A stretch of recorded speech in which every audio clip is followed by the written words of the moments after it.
Zootopia 2. This movie could have been so much more. From a year and a bit of analysis and theories, I felt that I had worked out some key aspects of the main plot and story, but this did not eventuate. There are so many plot points that would have woven together so very well if they were not brought up, and yet the remains of these setups lie scattered across the film and trailers, unused.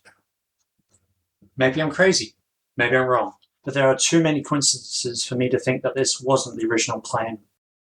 I want to share exactly what I believe this movie was going to be, what it could have been. Needlessly to say, there will be spoilers for Zootopia 2. I'll go through many points and topics one by one, trying to explain my reasoning and the information we have to support it, and you can make up your own mind on whether or not you agree with my conclusions. I don't have the full picture, and I don't know everything. Also, to be clear, I don't consider these concepts I came up with. Rather, this is what I believe that the writers at Disney had created, in prior versions or versions of the film that weren't part of the final release. Everything here ties so well together, but the climax is what elevates this movie to a whole other level. Ready for this? No, you're not. Alright, Reptiles. D23 2024. The poster has lizards with suits, sunglasses, and briefcases. They look like secret agents, with further confirmation found in the art book. There's also a quote from D23, reptiles have a shady past in Zootopia. Nibbles, conspiracy theorist, has stickers on her car claiming reptiles exist, and so do aliens. Why does she have that when reptiles are known to have lived there? What's a classic conspiracy theory? Lizard people controlling the government. What do we see? Actual lizard agents, probably working for the government. They also match a classic description of aliens, little green men. The hooded figure from the teaser trailer. Yellow eyes, like Gary and Jesus, the only reptiles we see in the teaser trailer, that we know of. The concept art for the lizard agents also depicts them with yellow eyes, which would give them more reasons for the sunglasses. This has later changed reptiles, including Jesus, to have white eyes instead, except for Gary. Probably to keep his design consistent with the original reveal, this makes less sense in the universe. Also of note, at the gala, I'm not sure if all of those yellow lights are in fact yellow lights. Back to the hooded figure. Yellow eyes, large size for a reptile, probable connection with the lizards controlling the government, Komodo dragon. The stance and eyes also line up incredibly well, and they seem to appear in a parody poster from D23 as well. If Disney were wanting to make this a more classic, intimidating villain, then I think this living dinosaur fits the bill, especially against a small rabbit and fox. As bonus, Komodos IRL hunt and kill water buffalo, which are notably smaller than Cape buffalo, but still. Jared Bush later mentioned that this figure was just meant to be a representation of a villain, but I'm not sure that was originally the case. What's also interesting is that a Komodo in a hood and cloak would look remarkably similar to an anteater in the same outfit, with their slouched frames and long claws. Now, we do in fact have an anteater character, who originally had a larger role in the story. Now, food. Zootopia 1 didn't explain what predators eat, details left to minor background elements and details outside of the movie. It seems Zootopia 2 was going to focus on this quite a lot. We have anteaters and beavers with unique diets. We see a bug burger van run by a pig and a deer, which might highlight the fact that herbivores can digest meat fine. Insects and also worms, as a joke, are eaten in the reptile speakeasy.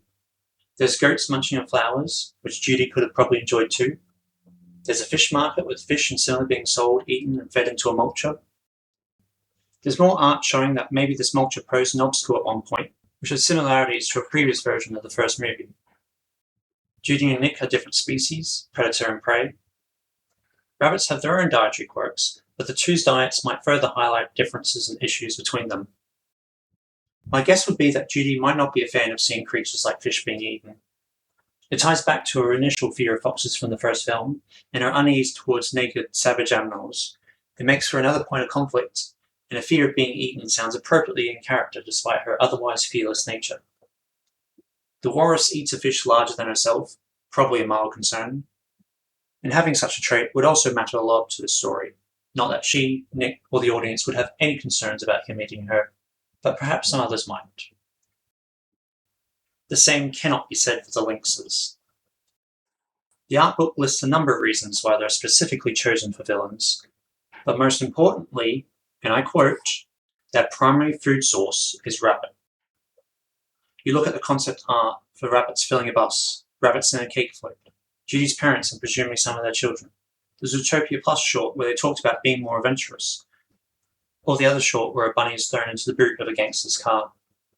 Judy's family having what could technically be called a rabbit farm, and her parents' names being Bonnie and Stu. Bunny Stew. The large focus on food in this movie. Questions on overpopulation. Reptiles being largely carnivorous, if mostly insectivorous. Paul Birch, at the gala, unusually saying to Judy, Bon appetit. If they wanted to tie this movie more to the upcoming live-action Robin Hood, and what taxes from predators might actually mean. Interviews mentioning hinting at what lies beyond, in a shipyard right at the start of the movie. The potential to export, as well as import. Zootopia being a utopia, as opposed to a dystopia. Histopia? We've seen a fish market. All they'd need to do is name drop the existence of other market types offshore. Keep in mind, there's a bit of speculation here, and I don't know exactly what they had planned, but it definitely seems like there was something. Next, everyone's favourite, partnerships. I can't help but feel this was a core part of the original movie, which did continue somewhat with the released sequel, but that I feel wasn't handled as well as it could have been. The description of the movie states that their growing partnership is tested like never before. I don't think that the released movie achieved much growth of their partnership, beyond them confessing that they care deeply for one another, something that they're probably aware of, and having Nick finally admit his cares towards Judy. It also didn't seem to test their partnership more intensely than what the first movie did, though more differences were brought up. I had imagined that their partnership would grow more and be a little more definitive, and also brought up and discussed properly, which I think might have been present in prior versions.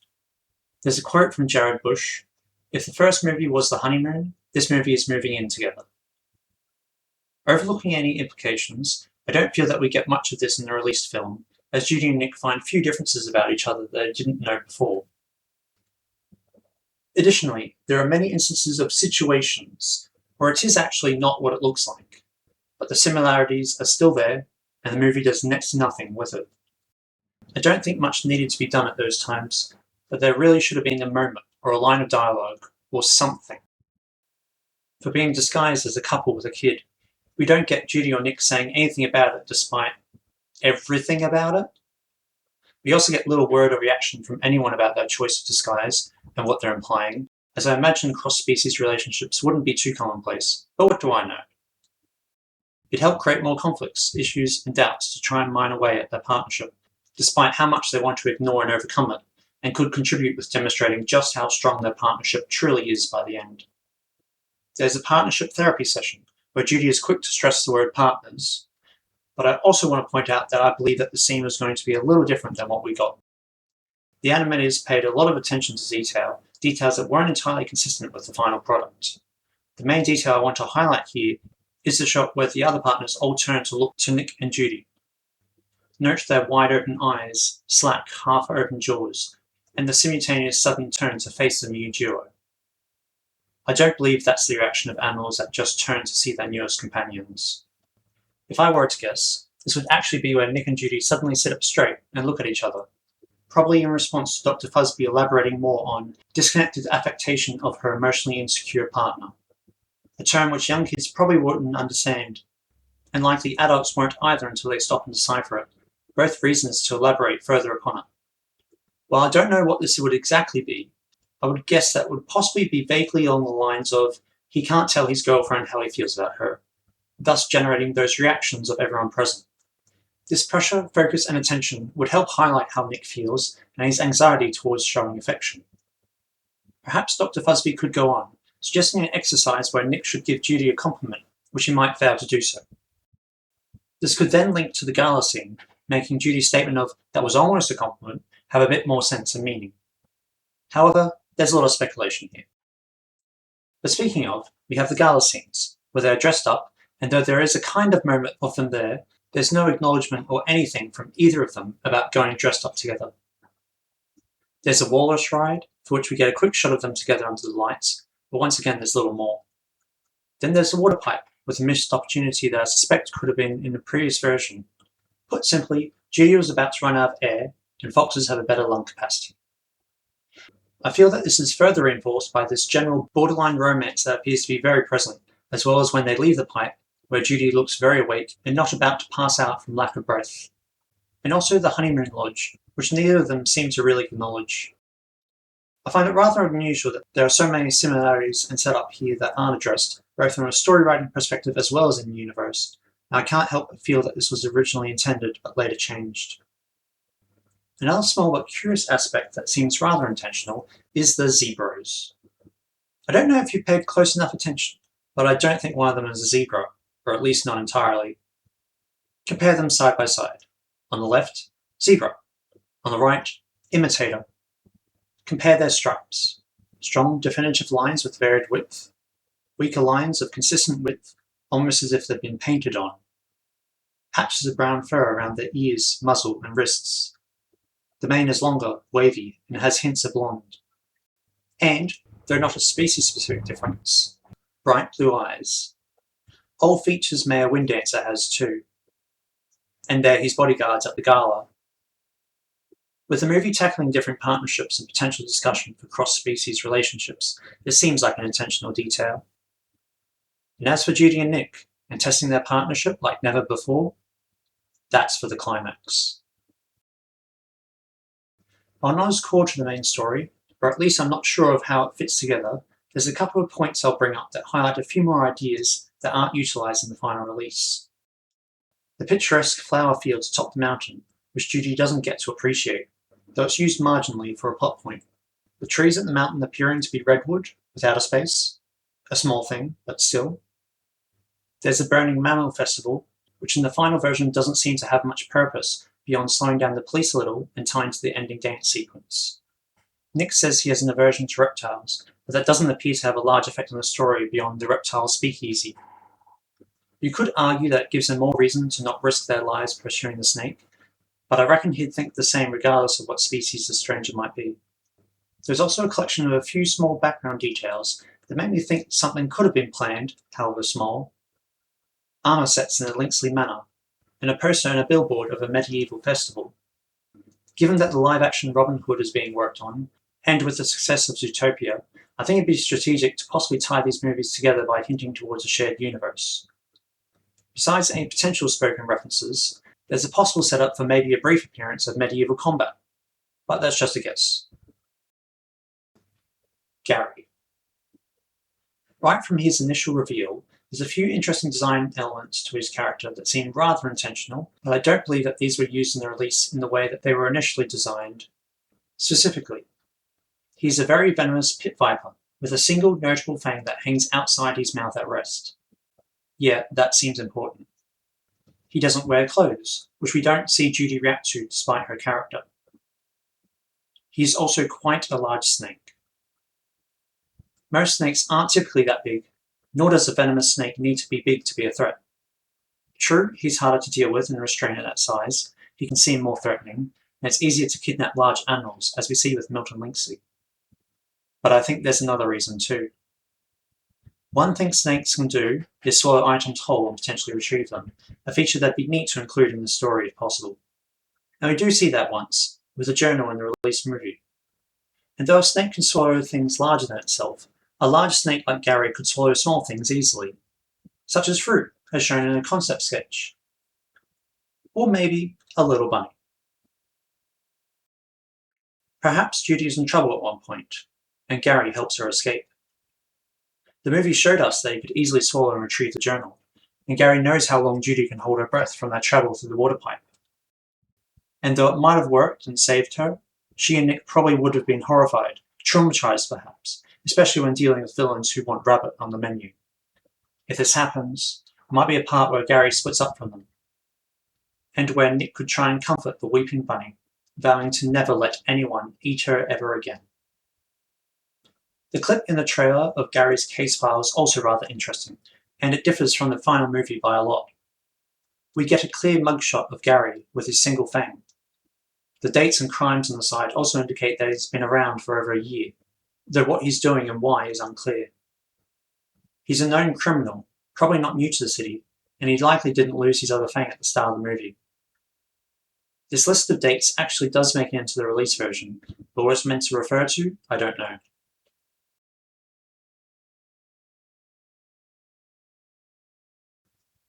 I've discussed a lot of ideas. Maybe you find them better than the sequel we got. Maybe you don't. But hopefully you can see how a lot more of the movie was going to weave and connect together far better than what was released. But then there's the climax, and what a climax it is. This is what ties just about everything together across the entire movie. This is why I made this video. This is what makes what Zootopia 2 could have been phenomenal. Gary's fang. This Chekhov's gun, I feel, is important to the story, providing an ever-present threat and a promise. But it's also quite obvious, and I don't believe Gary is the type to want to bite anyone if he could help it. So, my guess is that his venom is put into a dart, somehow, by someone. And we do see lethal darts and venom devices in the released movie. Now, if one was to write a story featuring snake venom in the climax, I feel that there are only a handful of ways the story can really play out. And when you think through all of them, and how they could happen, you see one here for this movie that eclipses all others. The climax. Our heroes are about to save the day. But then, the venom dart is fired. And Judy, selfless hero as always, leaps and takes the dart to her hand. We see a similar situation almost play out in the released film. They had this very idea. The anti-venom pen here either doesn't exist, is lost, or someone else was also struck by a dart.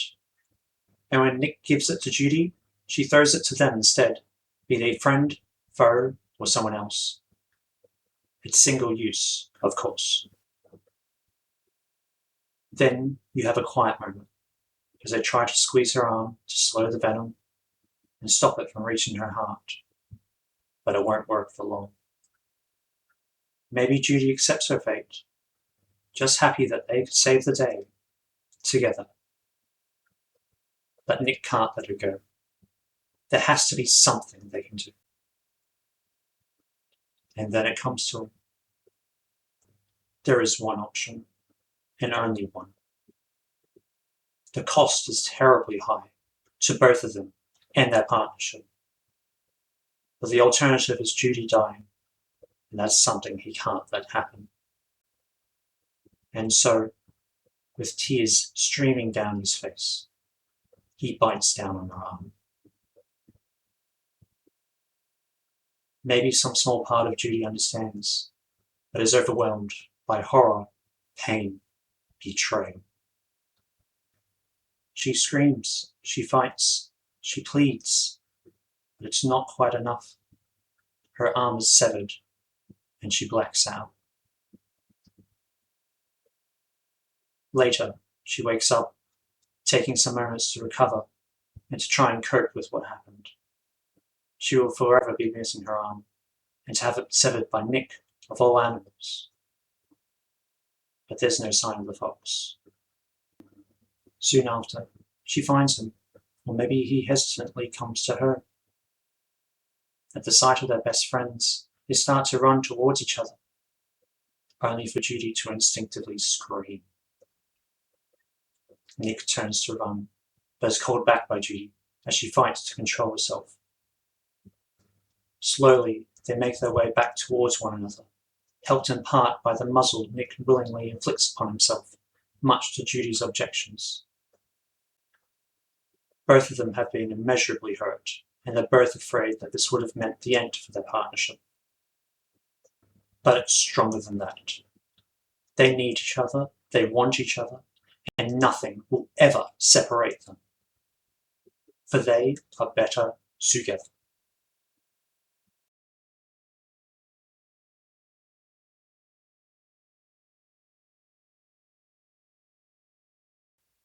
How well does this work? How much setup and connections are there? Their partnership is tested like never before. It tears them apart, literally and figuratively. Nick pulling Judy's ears. She yells to stop. Why? Because they might be torn off? We see the lizard's tail fall off. When Nick is given the Partnerships for Dummies book, I'd rather bite off my own arm. We have tranquilizer darts, lethal variants, and venom contraptions. Officer Hogbottom accidentally firing the lethal dart, Judy leaping, arms outstretched, to save poor Bert and Gary, all in slow motion. Judy taking the other dart to her wrist. The food focus, the fundamental question and concern for a bunny-fox duo. Gary swallowing Judy. The villains threatening to eat rabbits and Judy. Nick promising never to eat her. Having so many moments, romantic and not, only to fear losing it all, forever. The result of the promised venom fang. Judy looking worried at Gary's fang while hiding in the motorbike, which is quickly dismissed in the released movie. It parallels the first movie's hustle ending, except now this is real. The muzzle. Blood, blood, blood, and death, without actually seeing any blood and no death. Worried that this is dark? Stab me straight into the heart. The fish blender with red paste chum. Deleted scene of a fish's head being chopped off, more severing. Lizard's tail falling off. In the released movie, Judy dying to venom. Captain Hogbottom's blind or glass eye. It's an injury that she copes with. And someone also, Gary's missing fang. Gary lacking sanded arms and legs. Same for the seals and such of Marsh Market, something Judy would relate to. Mr. Big's quote in the trailer, "If whatever you're tangled up in has to do with snakes, it's dangerous," which has changed in the movie. Screaming instinctively at the partner therapy. Judy with a one-armed punch. The anti-venom pen, great setup to the assumed solution to the story. Better together, a phrase said by the mayor at the start of the movie, which is also the name and theme of the Disney park attraction and could probably appear more times in the movie. Nick's floral tie, apparently a gift from Judy for their first case. It'd be poetic to use it to bind her wound. Starting the day separately, it could possibly end with them starting the day together. After all, it's hard to floss one-handed. Franchise and story-wise, their partnership has gone through the worst of it and remains intact, forging their unbreakable bond. Nick could tell Judy that she doesn't taste nice anyways. Ever heard of a lucky rabbit's paw? Or perhaps the saying of taking one's hand in marriage? And maybe it's just coincidence, just the way it's been drawn. But at the end of the art book, we get a picture with Judy and Nick. And there's a possibility she's missing an arm. This was going to happen. The entire movie was built around this. And it would have been incredible.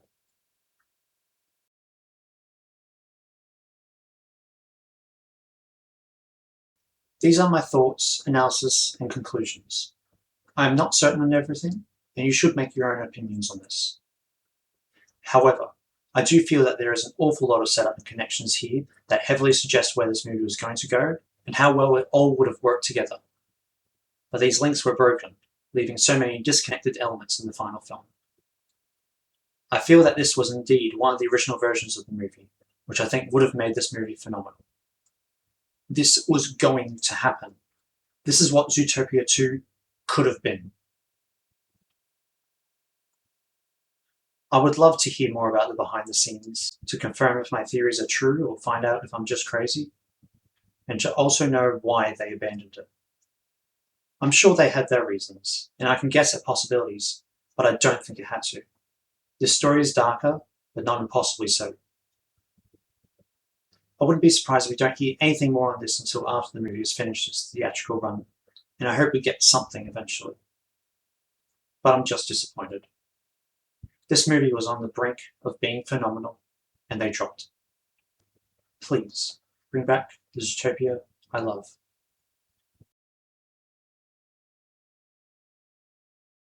Disney.